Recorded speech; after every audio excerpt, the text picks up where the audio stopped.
I'm George Pearson, and these are just a few examples from some of the training videos I have here on YouTube. Now, when you're working with the training, following along the training, if you want to get the materials I used in the training, just go to the description down below and click on the link that's at the top of the description, and this will take you to a page where you can download the materials. Please subscribe, click the like button, and of course always share on Facebook, Twitter, or wherever. I really appreciate that. Okay, let's go ahead and get started with the video. In this Photoshop Elements project, I'm going to show you how to create custom patterns to use with your pattern fill. Now, Photoshop Elements comes with a lot of patterns. There's the default set. There's a lot of stuff in here. And there's a lot more as well. Artistic surfaces, color pepper patterns, patterns 2. See, there's quite a few in here. Texture fill. But it's missing some, and it may not be exactly what you want anyway.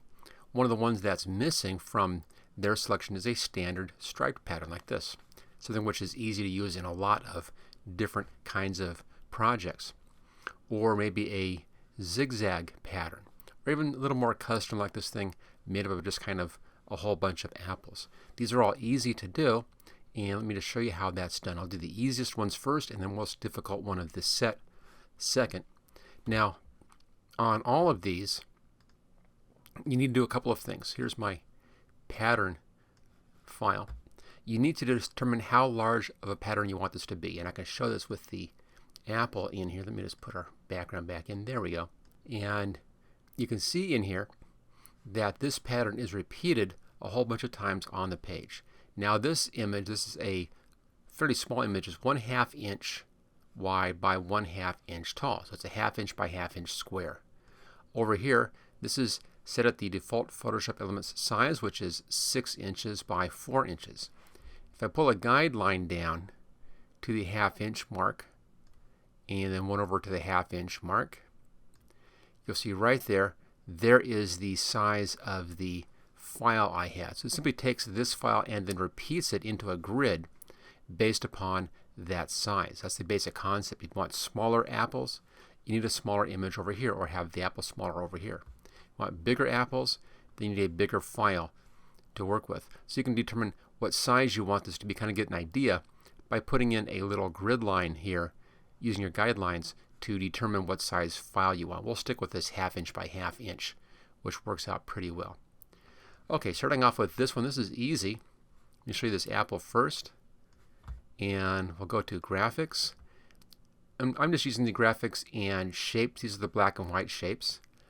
Double click, brings up a standard black apple. And I'll just stretch that to fit the size that I want.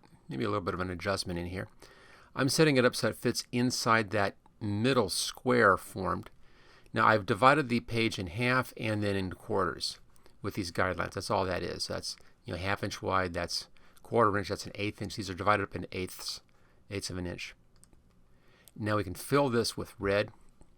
Go to our layers over here. So I'm on that layer. Make sure you're on the right layer. Grab our color, fill it with red. Grab the paint bucket right there. Let's switch over to the paint side right there. You're on the right layer. That's good. We can now fill that with red. And there it is. That's all there is to it. Now once you have your basic pattern laid out, you need to save this as a pattern, and that's up here. Edit, define pattern, give it a name.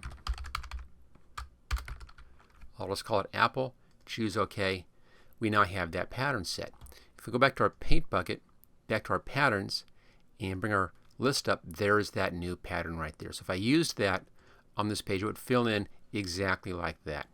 And you can do this with any kind of shape. We'll get fancy in just a minute here. Let's hide that. Let's do our next one over here, and that's this zigzag effect. This is pretty easy. You can see here's our standard. Let me just hide that and bring that up. There we go. Simply this kind of arrow point shape on the page. Let me show you how that's done. I have a white background, and then I will choose my default colors again. There we are. Back to our graphics. And right below the apple is that shape. Double click on that, puts it on the page. Then it's just a matter of stretching this until it fits. There we go. You need to go clear out to the edges so you don't have any gaps in there. If I had a little bit of white space up here, I would see that white space as gaps between each one of these, and you don't want to have that. So clear to the edge. There we go. And clear to the bottom. That's good. Choose OK. And then this, if we saved this as a pattern, it would give me this zigzag effect. Let's go ahead and do that. Edit, define brush, and let's just call this one zigzag. There we go. If we go back to our patterns, look at our list, there's that zigzag pattern right there, and that gives me this effect. Keep in mind again, this is 1/2 inch by 1/2 inch, and this is 6 inches wide. So right there, you can see right there are our guidelines. That is this piece right in there. Okay, let's now do the more difficult one, and that is the stripes. Let's get this out of the way for a second. Back up here, and back to our layers. Hide that, and hide that one. And there we go. So there is something still not quite showing right in here. All right, there it is. Took it a second to reset itself. That's fine. And there is the stripe effect. And if you look up here at our guidelines, there is what's happening. So I have the line here, and then it meets up with a corner piece here and a corner piece down there. And those fill in those corners when this comes down onto the next piece. It's a little hard to decipher here. I'm going to put in 2 more guidelines to make it a little bit easier. I'll set that one right at 1, and I'll set this one down at 1. And let's zoom in on this. You get the idea. There we go. So this is 1 square right there. And where this piece meets up with that corner, that's a little triangle piece comes in. It's fairly straightforward on setting this up. Let me just show you how this is done. So if I hide this, and let's bring our white layer in here. You see this is my, again, 1/2 inch by 1/2 inch, and I divided this in half and in half, horizontal and vertical, and then divided those in half and in half down here, so we have 1/8. If you want to be perfectly exact on this, the more exact you are, the better this is going to turn out. I just did this one visually. I just zoomed in and lined up my lines against my edges up there. But you can be really exact if you want to on this. So let's go up here to View, and let's clear our guides. There we are, and then View again, New Guide. Now, on this I have my rulers up here set at inches. I'm going to change my rulers. Let's right-click. Let's change this to percent. Let's make it real easy. So it's 100% wide. Okay, View, New Guide is at percent. So I want to have a horizontal guide in the middle. That's going to be 50%. And choose OK. I want one up here. That's 25%, halfway up. All right, View, New Guide, 25%. And then down here is 75%. So it's 25, 50, 75, and of course 100 at the bottom. So let's do that one. New Guide, 75%. Those are my horizontals, and they're in exactly the right position now. Let's now do our verticals. I'll go left to right. New Guide, vertical. Let's do it at 25%, which is right there. And then View, New Guide. This one's at 50%. And OK. And then View, New Guide, and at 75%. So that's divided up exactly evenly to give me this grid. Now in the grid we need to fill in this corner up here, this middle section, and this section down there. So you need to do those fills. Let's go up to our polygonal lasso tool. Now to do a good job on this, you want to be able to zoom in a bit on these. So I'm going to enlarge this. And again, the better you hit this, the better off the final effect is going to be. This should be okay. So you want to take your lasso tool and come right to that intersection where this vertical line intersects that edge, and click right at that point. And then pull a line right down to where this line intersects the side again. Click here. Now it's just come anywhere you want to outside and then back to your beginning again. That selects that bit. Let's change to the paint bucket. Let's make sure we're on our paint color and black, and click in there.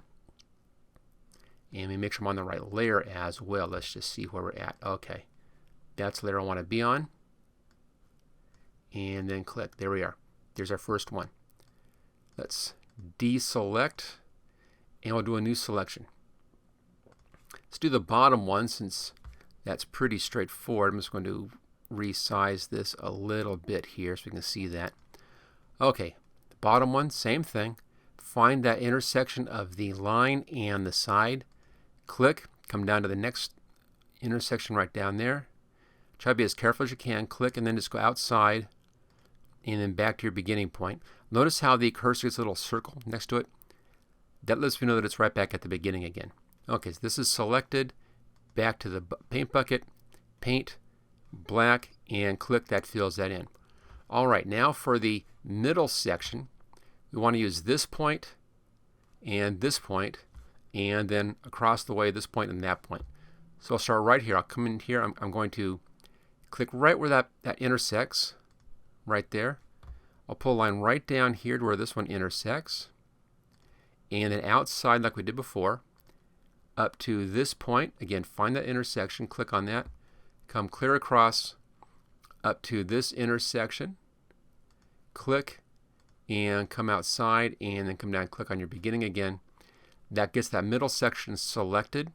Let's fill that paint bucket, and there we go. And then we can just deselect, and we're all set. This will then give you that striped effect over there. So you can see now, look at our large size in here. This fits into that piece right there. And when you stack these up, it gives you that nice striped effect. Let's go ahead and save this one. Edit, define pattern, and let's just call this one stripes. Choose OK.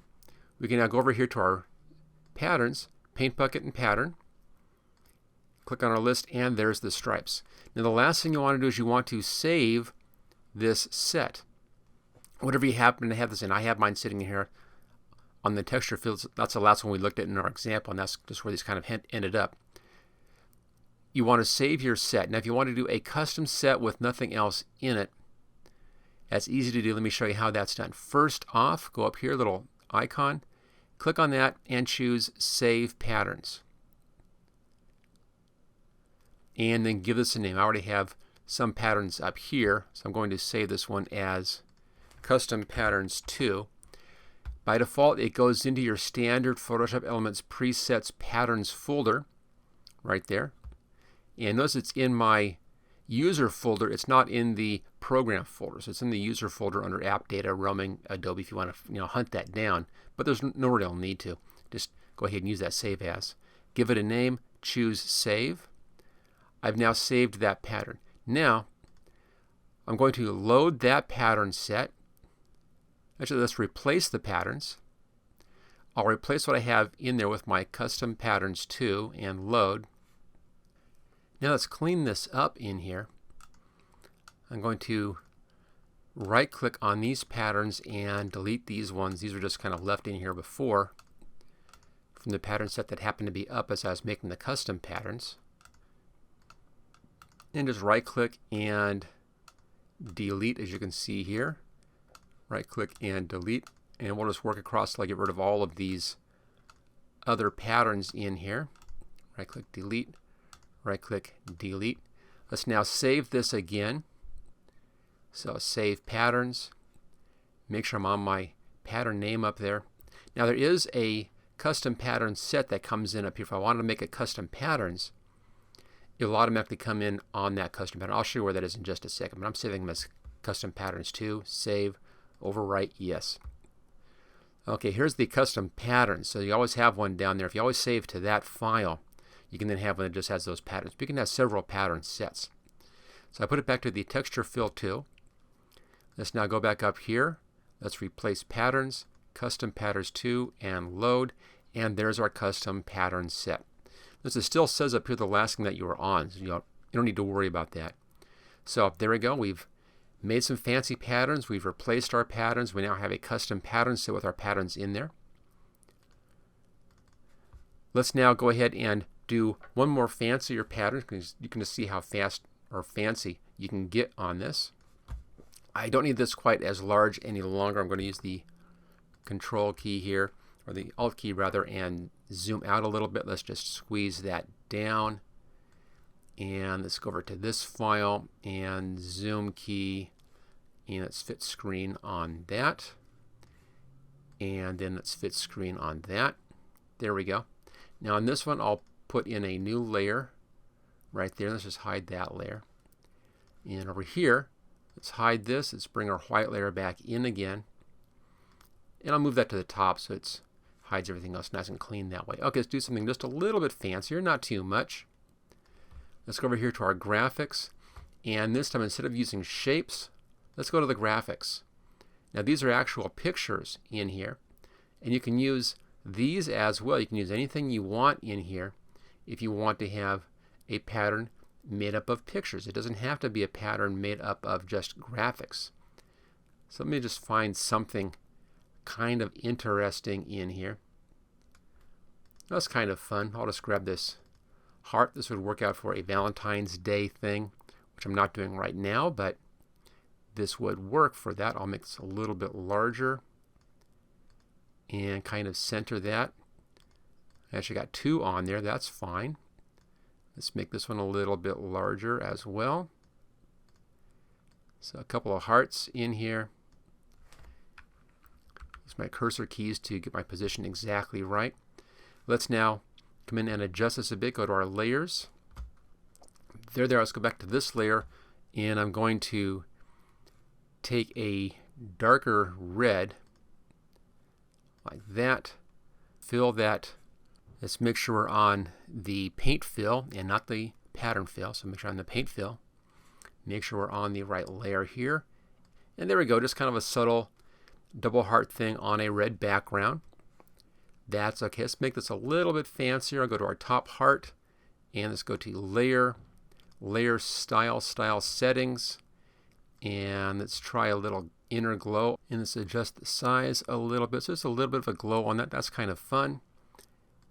Let's try a little drop shadow on that one. I'll leave the inside one alone, and then let's choose OK. Now if I hide the guidelines on this view, let's just hide those guides. So just kind of an interesting little subtle thing. Let's go ahead and save this pattern now. Edit, define pattern, and I'll call this one heart or hearts. There are two of them on there. Choose OK. We now can go back to our pattern, and it's going to be giving us the last set that we were in, which is this pattern set.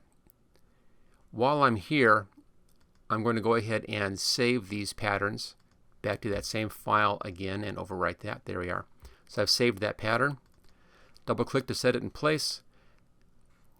Paint bucket, back to our file. Let's just get this out of the way. On our empty layer, and there's our little hearts pattern. Fancier this time, multicolored, some drop shadow stuff happening in there. A little hard to see down here because, of course, we're zoomed out a bit to fit on the screen as I'm working on this. But you can go as fancy as you want. You can put photographs if you wanted to in here. You can do company logos, anything you want, following the same basic concept. And again, this is 1/2 inch by 1/2 inch, and there is the original file that we just did, and then it's simply repeated into that grid. Okay, that's how you create custom patterns in Photoshop Elements. Thank you for watching this special Photoshop photography project video. Don't forget to subscribe so that you will get first notice of new project videos in the future. Just click on this link right here where it says subscribe here. You can get all 12 project videos in this series along with 26 special videos demonstrating the tools and techniques that I used in these projects by clicking on this link right down here. And then thank you again for watching this training video.